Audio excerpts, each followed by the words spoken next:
Ya, 90,2 Serambi FM. Shalom, terima kasih buat Anda yang masih mendengarkan talk show interaktif bersama dengan Badan Penanggulangan Bencana Aceh BPBA.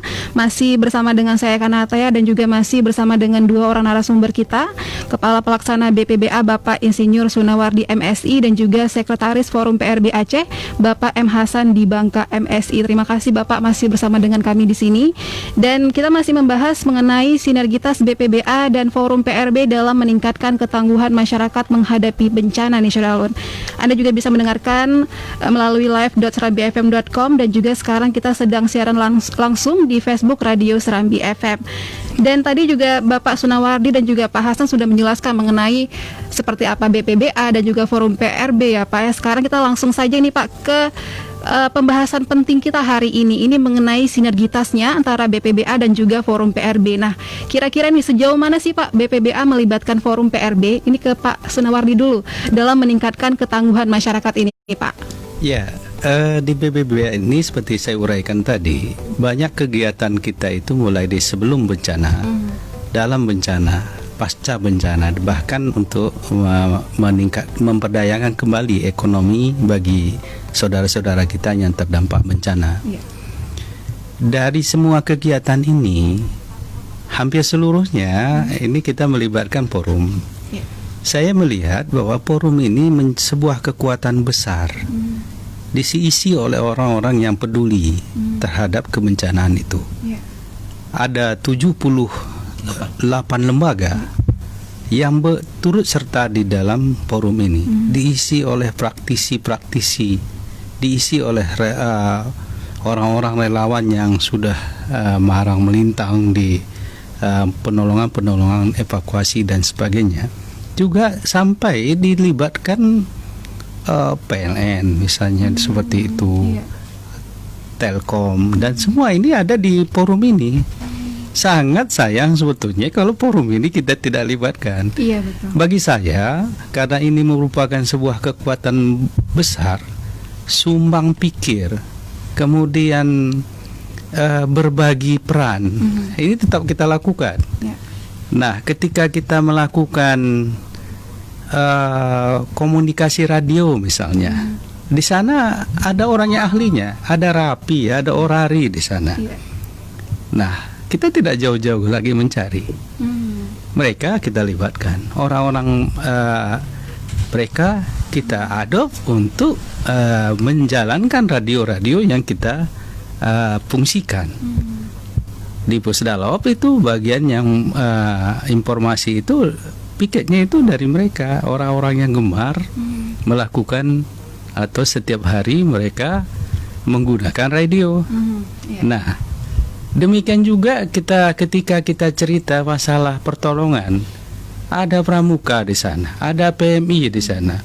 Nah, ini orang-orang yang sudah tracknya bagus dan prestasinya baik, dan sampai kepada alat-alat yang mereka miliki juga sudah cukup mapan sampai saat ini. Sumber relawan itu ada di sini deh. Nah, kemudian ketika kita melakukan drill misalnya untuk mengajak masyarakat itu bagaimana cara menyelamatkan diri, bagaimana jalur evakuasi, ada ahli-ahlinya di sini, ada ahli-ahlinya di sini. Bahkan di dalam 76 ini ada lembaga yang dispabel ya. Lembaga-lembaga ini juga kita libatkan. Karena untuk berkomunikasi bagi saudara-saudara kita itu yang memiliki kekurangan, mereka-mereka inilah yang akan menyampaikan informasi-informasi itu kepada saudara-saudara kita yang dari lahirnya atau dalam kondisi yang tidak menguntungkan seperti kita. Nah, kenapa tidak kita harus libatkan? BPBA memiliki keterbatasan sumber daya, memiliki keterbatasan peralatan, memiliki keterbatasan pengetahuan. Di forum ini semua ada. Aduh. Jadi semua ada ya Pak ya? Kalau angka semua orang semua ada di sini ya Pak. Bayangkan ini 78 lembaga lengkap. Nah, saya pikir haruskah kita mencari yang lain kalau yang ini di dekat kita ada dan mereka mau senantiasa terlibat dengan kebijakan yang kita buat.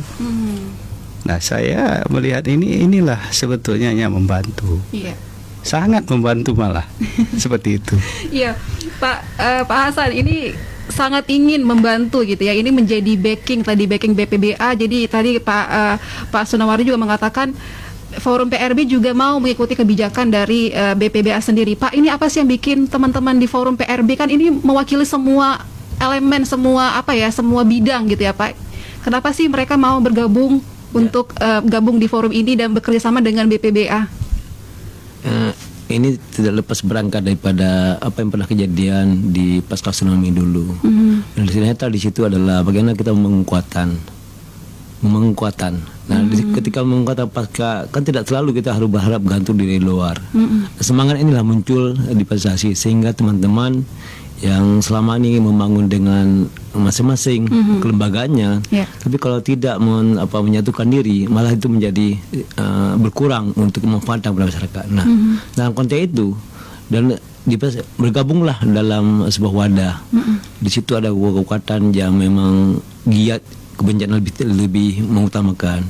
Di sini juga ada alumni kebencanaan, pakar-pakar kebencanaan, dusun-dusun yang memang fokus di kebencanaan, ada pihak TDMC. Itulah konteks konseptualnya. Dalam konteks konsep skill ini ada pertolongan, ada medianya. Di sini ada juga teman-teman media yang menguasai. Salah satunya juga ketua kita Forum PRB juga orang media, saya pikir. Saya kenal kayak itu Pak. Ini bentuk-bentuk kekuatan, saya kira. Maka begitu cepat dan juga kita masih pahami bahwa kita masih berkurang. Maka selalu kita coba berkomunikasi sehingga pada hari ini salah satu bentuk bagaimana kita disinergikan. Kita diberi tempat ruang sehingga walaupun kita masih kekurangan begitu terus selalu didorong walaupun masih artinya dengan kita masih bertemu masih berkurang apalagi terjauh, maka inilah bentuk kita harus bersama-sama terus. Bukan menyatakan di luar ini, mari kita menyatukan dan menguat di mana kita kurangan. Gitu. Dan kami forum juga masih lemah dari kapasitas, dari konteks ketersediaan kegerakan. Namun hanya kami kemampuan dimiliki oleh kemampuan konsep, kemampuan konteks jiwa, keterpanggilan, sehingga keberadaan sendiri menjadi penguat untuk BPBA dan juga bagaimana kita menuju masyarakat itu, ketakutan itu ketika sesuatu terjadi minim kekuatannya. Terus kita edukasikan. Ini yang dan ini juga memang tidak pola mengedukasikan ini tidak mudah. Beda membangun sebuah bangunan cepat ya. Tapi pola-pola yang dibangun forum adalah terus sampai bosan kita melakukan itu dan insyaallah hari ini Aceh menjadi pembelajaran lebih baik, pikir. Iya, betul. Berangkat dari pengalaman yang sama ya Pak, yang akhirnya bersatu gitu Pak ya. Iya, baik. Nah, ini untuk meningkatkan ketangguhan masyarakat nih Pak ya. Terus juga pastinya diperlukan pengurangan gitu ya, perlu dilakukan pengurangan resiko bencana atau menghilangkan resiko nih di lingkungan masyarakat. Nah, kira-kira Pak, apa saja sih yang dilakukan supaya resiko bencana ini berkurang sehingga masyarakat kita ini bisa tangguh nih Pak? Wah, ini banyak sebetulnya. Karena mungkin ada banyak masyarakat yang masih belum merasa tangguh gitu Pak. Iya, semula bentuk edukasi kita itu kita masih pada tataran bentuk-bentuk yang pasif seperti itu. Misalnya kita cetak brosur, kita cetak leaflet, kita buat dalam baliho. Tapi bersama waktu dan untuk efektif ya ke masyarakat itu kita mulai bergeser. Di samping ini masih ada kita lakukan, tetapi kita sudah bergeser lewat lagu, lewat film, kemudian lewat drill yang tetap kita lakukan. Nah, sekarang jangkauannya dari mana? Ini pertanyaan. Dulu secara parsial kita lakukan mungkin dalam satu kecamatan. Kita lakukan drill. Setelah itu kita pasang jalur evakuasi di tempat-tempat itu sehingga nanti ketika penyelamatan orang sudah tahu lari kemana. Nah, kita belajar dari bencana besar yang terjadi di kita bahwa tingkat pengetahuan itu yang menyebabkan banyak korban. Maka ini harus kita intervensi secara serius. Nah, keseriusan inilah kita wujudkan. Pertama, kita harus target kita semua forum se-kabupaten kota itu terbentuk. Ini adalah sebuah lembaganya yang satu dulu. Kemudian apalagi yang kita intervensi sekarang, kita di DPRA sedang bergulir kanun pendidikan kebencanaan. Sehingga ketika kanun ini lahir nanti, kita berharap semua kurikulum dalam pendidikan formal kita bisa kita sisipkan pendidikan kebencanaan. Nah, di samping itu ada lagi kegiatan-kegiatan yang kita lakukan. Kita contoh misalnya sekolah madrasah aman bencana. Kemudian ada namanya Destana, Desa Tangguh Bencana. Yang terakhir kita kemarin launching se-Indonesia, dilakukan di Pasijantang, Lung, Aceh Besar. Itu launching Katana se-Indonesia. Katana ini singkatan dari Keluarga Tangguh Bencana. Itu di Lung ya Pak ya? Di Lung. Se-Indonesia? Se-Indonesia, Pasijantang. Wah, iya. Di Aceh. pantai yang indah. Jadi dimulai dari Aceh. Nah, kenapa harus Katana? Karena orang yang paling utama nanti menolong anggota keluarganya itu ya dari bagian dari keluarga itu. Nah, ada di samping ini ya kita tadi sudah saya katakan tadi bahwa kanun pendidikan kebencanaan itu nanti akan dilakukan semua kurikulum di tingkat mulai PAUD hingga ke perguruan tinggi. Di sana kita pekerjaan kita sudah agak mudah. Kenapa? Kita tidak lakukan lagi secara parsial. Orang-orang yang pernah sekolah itu pasti mendapat pendidikan kebencanaan. Nah, kita belajar dari kearifan lokal dari kita, saudara kita yang di Pulau Semelu. Ada Semong di sana. Itu kearifan lokalnya sangat berarti ketika bencana itu datang. Perlu kita ingat, ini kenapa harus kita lakukan? Karena Aceh seluruh bencana itu ada. Seluruhnya ada ya Pak? Seluruhnya ada. Jadi potensi bencananya besar di sini, Potensi Pak, ya? bencananya besar. Tsunami dari hasil penelitian dari saudara-saudara kita yang dari pakar-pakar itu baik dari Unsiah dan dari luar negeri, itu sudah dibuktikan bahwa tsunami saja terjadi berulang di Aceh. Gempa sangat sering terjadi. Nah, ini yang kita khawatirkan akan apabila ini na'udzubillah min zalik lah, jangan terjadi kembali. Tetapi siapa yang bisa memprediksi? Betul. Yang perlu kita bangun sekarang, masyarakat kita harus siaga, memiliki pengetahuan yang cukup. Siapa yang bekerja di sini? Apakah kami cukup dari BPBA atau BPBD? Enggak cukup. Semua pihak. Bencana, seperti saya katakan, bencana ini harus tanggung jawab bersama. Nah, penanggulangannya orang terdekat ya saudara-saudara kita dari forum tentu. Kita kalau ini saudara kandung lah, seperti itu. Iya, nggak bisa pisah ya Pak? Nggak bisa. Nah, saya melihat itu walaupun mereka ini hadir tanpa digaji, tapi kepedulian dan motivasi bagi kami. Mereka juga memiliki sederet orang-orang yang sudah malang melintang di kebencanaan.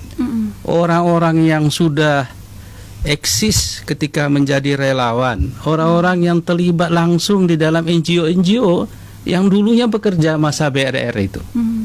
Di samping pakar-pakar. Nah, kami sangat terbantu menguak tabir tsunami itu di Gua Lenti di Lung.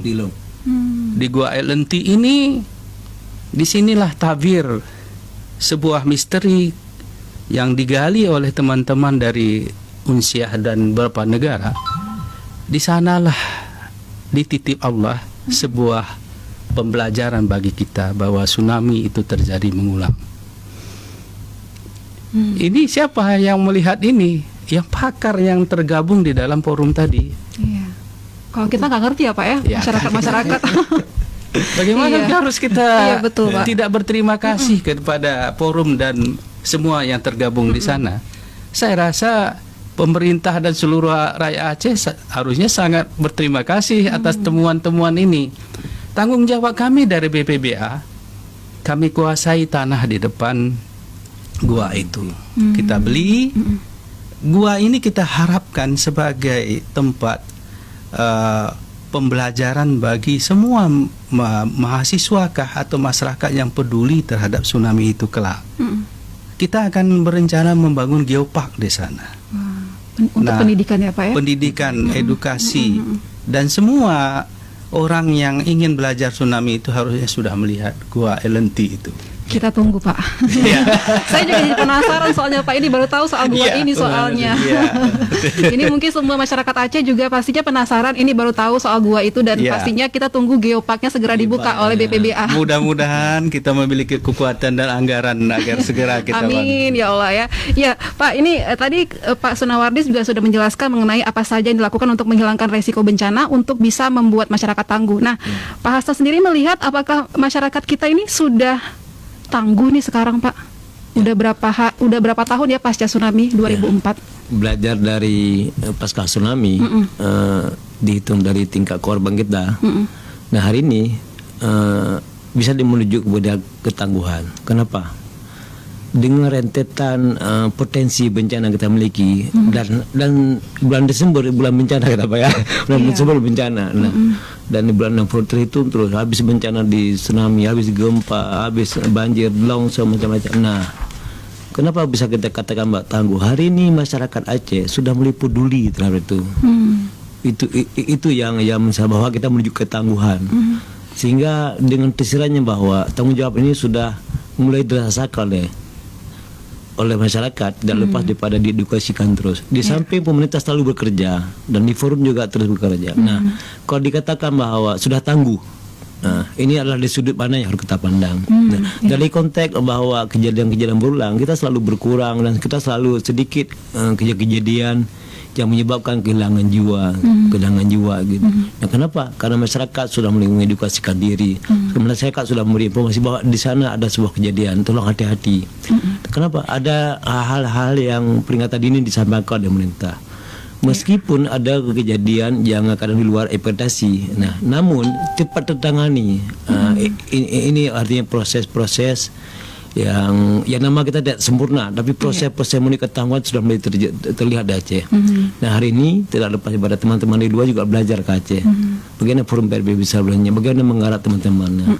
Nah, hari ini terus berkarya, semua kita masyarakat semua memasukkan supaya menjadi cita-cita kita bahwa kita harus tangguh.